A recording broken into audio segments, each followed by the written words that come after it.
Hallo allerseits und willkommen zur Bausatzbesprechung der Otto-Degen-Figur vom Plastic Invasion im Maßstab 1:35. Was auf den ersten Blick wie eine gewöhnliche Figur eines Wehrmachtssoldaten aussieht, wovon es ja auf dem Markt mittlerweile eine recht beeindruckende Auswahl gibt, hat tatsächlich einen besonderen Hintergrund.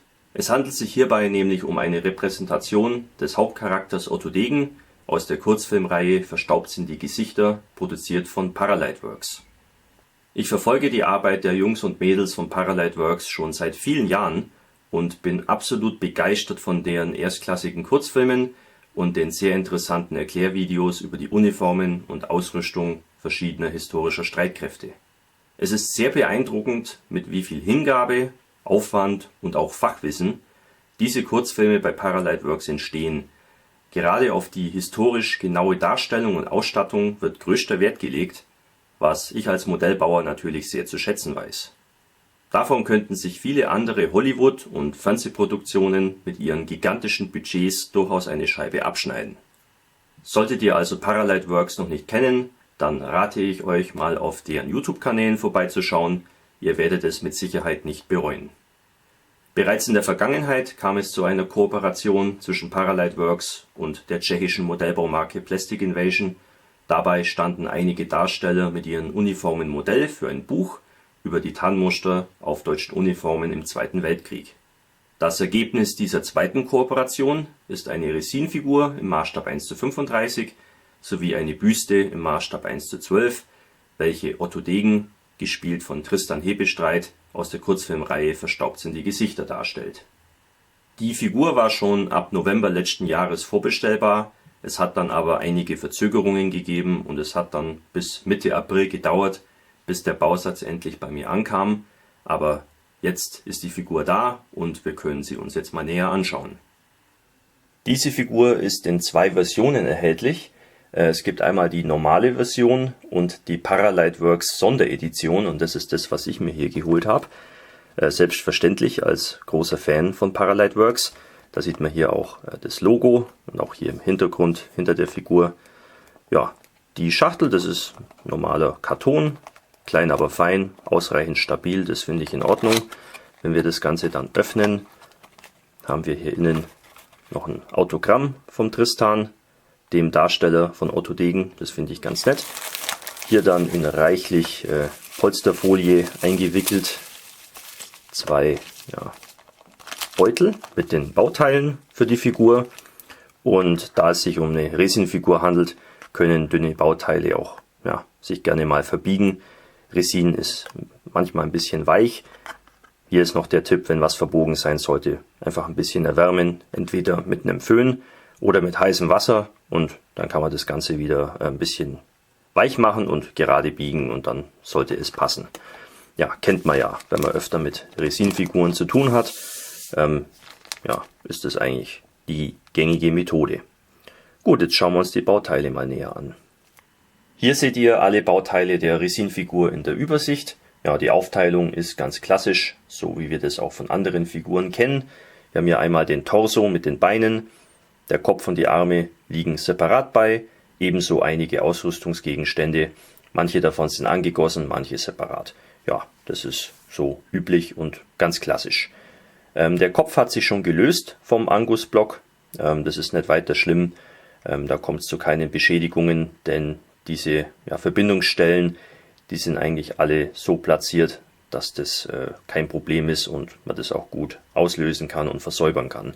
Also das ist schon mal ganz gut gemacht. So, und jetzt schauen wir uns die Bauteile nacheinander mal im Detail an. Fangen wir mal mit dem Körper an. Wie ihr sehen könnt, hier mangelt es nicht an Details. Also hier an der Fellbluse, da ist jeder einzelne Knopf schärfstens abgesetzt.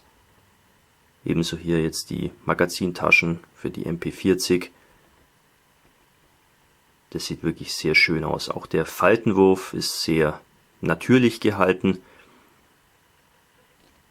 Weder übertrieben noch zu klinisch rein, sondern einfach ganz natürlich. Das finde ich ist immer ein wichtiger Punkt bei so Figuren. Hier hinten haben wir einige Positionslöcher für die Anbauteile. ebenso hier für die Arme. Das ist auch immer ganz gut, dass man da eben auch eine saubere Passung herbekommt. Sehr schön finde ich auch hier die Knobelbecher. Da sieht man hier auch jede einzelne Naht von diesen einzelnen Bestandteilen des Stiefels. Das ist wirklich ausgezeichnet. Da sieht man auch mal wieder, wie qualitativ hochwertig Resinfiguren heutzutage sein können. Da kommen viele Zinnfiguren, Plastikfiguren und teilweise auch 3D gedruckte Figuren nicht ran. Das ist wirklich ganz ausgezeichnet. Finde ich toll. So viele Details sieht man selten auf so kleiner Fläche. Auch hier jetzt die Schulterklappen oder auch hier der Y-Riemen und so weiter. Alles scharf detailliert, ohne eben übertrieben zu wirken. Das macht einen sehr guten ersten Eindruck. Schauen wir uns als nächstes den Kopf näher an.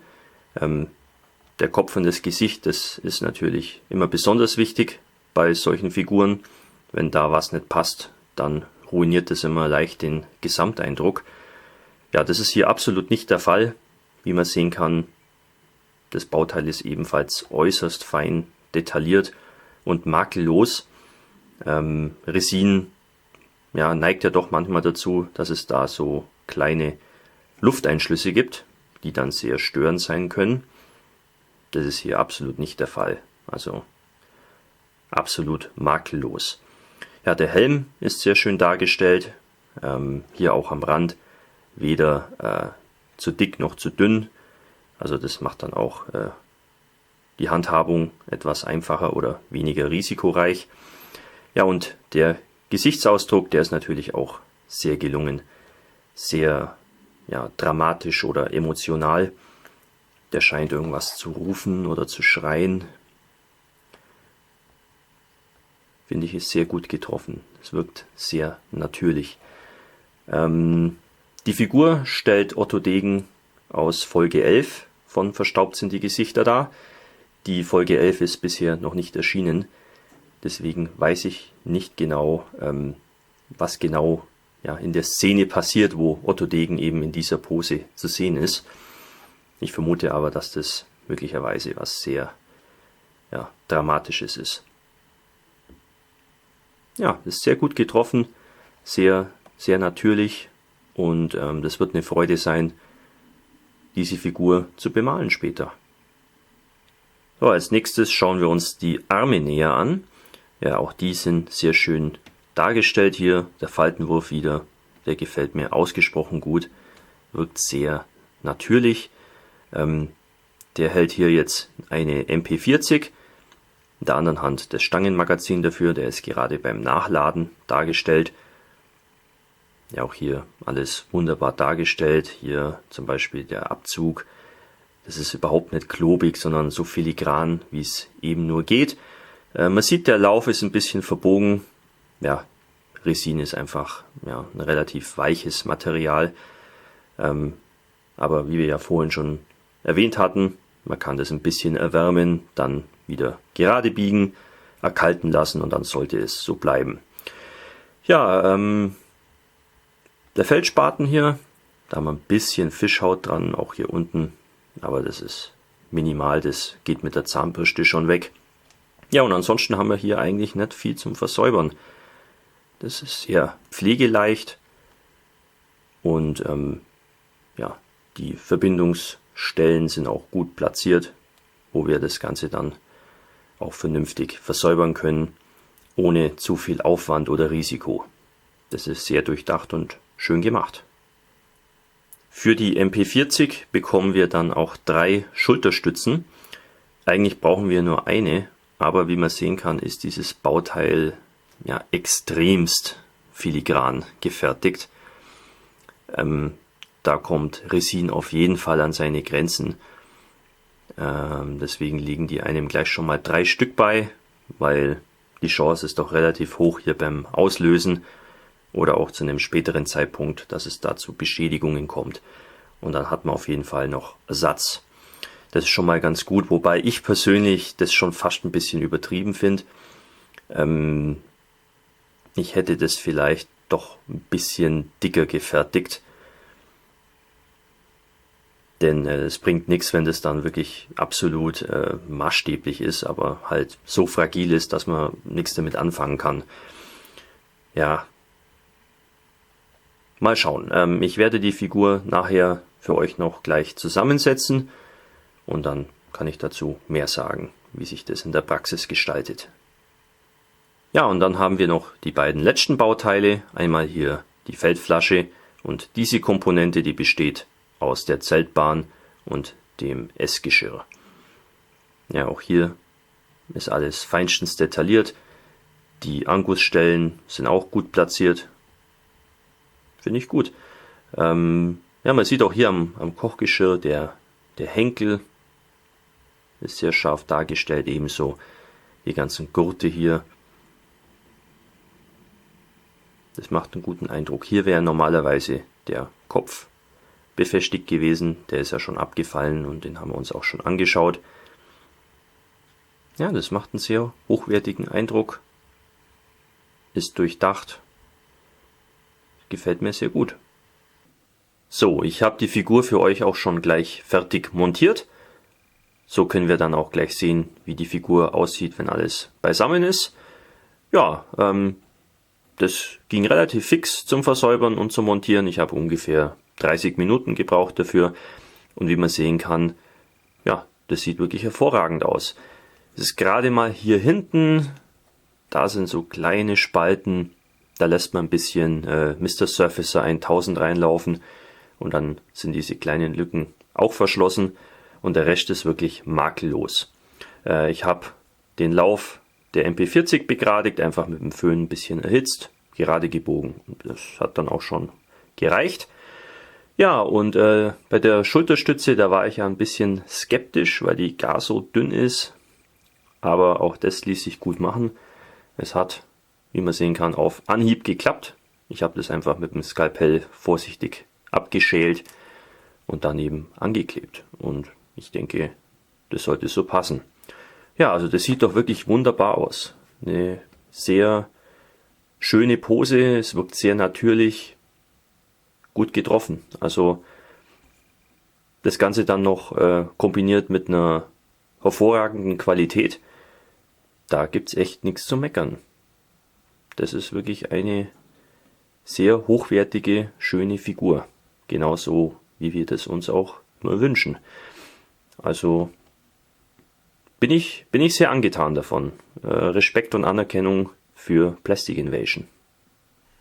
Es ist doch immer schön, wenn es zu einem Crossover kommt zwischen zwei Dingen, die man selber sehr gerne mag. In diesem Fall sind es die Kurzfilme von Paralightworks und der Modellbau. Das ist doch wirklich eine super Sache und das Ergebnis dieser Zusammenarbeit kann sich wirklich sehen lassen. Also Plastic Invasion hat hier ganze Arbeit geleistet. Die Figur ist qualitativ extrem hochwertig, sehr schön gefertigt, leicht zu montieren und ist wunderbar detailliert. Ich würde am liebsten gleich mit der Bemalung loslegen wollen. Die Sache ist bloß die, der Otto Degen ist hier so dargestellt, wie er in Folge 11 von Verstaubt sind die Gesichter zu sehen sein wird. Die ist aber noch nicht veröffentlicht. Daher warte ich noch ein bisschen, bis die Folge 11 rauskommt. Und sobald dann klar ist, sozusagen in welcher Umgebung der Otto Degen da zu sehen sein wird, kann ich dann weitere Pläne machen und die Figur dann eben entsprechend bemalen und auch die Umgebung auf dem Sockel dann so darstellen, wie das eben dann in der entsprechenden Filmszene dann zu sehen sein wird. Ich finde, das wird eine schöne Herausforderung werden und ich kann es kaum erwarten, bis ich dann endlich damit loslegen kann. Preislich liegt die Standardausführung dieser Figur bei 18,90 €. Die PLW Sonderedition, wie ich es hier habe, kostet 21,90 €. Ja, das ist gewiss ein sehr hoher Preis für eine 1:35er Resin-Figur, auch verglichen mit anderen bekannten und qualitativ hochwertigen Herstellern. Gar keine Frage. Für mich als Fan von PLW war das Ganze aber wert. Und die Figur ist ja auch wirklich hervorragend. Also da gibt's keinerlei Abstriche. Wenn man wirklich Perfektion bekommt, finde ich zumindest, darf das dann auch ein bisschen was kosten. Außerdem wird man so eine besondere Figur auch niemals in eine größere Dioramenszene integrieren wollen. Das wäre einfach Verschwendung, wenn die da zwischen Fahrzeugen und anderen Figuren platziert wird. Da kommt die einfach nicht so richtig zur Geltung, sondern das ist wirklich ein Kernstück von der kleinen Vignette, wo wirklich aller Fokus nur auf diese Figur gerichtet ist. Und das erfordert einfach immer eine bisschen aufwendigere und höherwertigere und dementsprechend auch teurere Figur, wenn man sowas eben machen will. Und da ist die wirklich perfekt geeignet dafür. Wie eingangs schon erwähnt, gibt's von Plastic Invasion auch eine Büste in 1:12 und es gibt auch das Magazin Scale It mit Bemalungstipps genau für diese Figur bei Plastic Invasion für 21,90 €. Brauche ich persönlich jetzt mir nicht holen. Nur der Hinweis an euch, wenn ihr da Interesse habt. Ich denke, da stehen bestimmt ein paar nützliche Tipps und Tricks drin. Gab es, glaube ich, auch als Bundle zu kaufen, zusammen mit der Figur gleich. Bin mir aber nicht ganz sicher, ob das Angebot noch gilt. Jedenfalls, wenn ihr Interesse habt, Plastic Invasion hat eine schöne Homepage und einen Shop. Da kann man auch mal reingucken und dementsprechend vielleicht auch fündig werden. Gut, das wäre alles, was es vorläufig zu diesem Figurenbausatz zu sagen gibt. Ich hoffe, ihr fandet diese Bausatzbesprechung interessant und hilfreich. Bis zum nächsten Video, euer Hamilcar Barkas.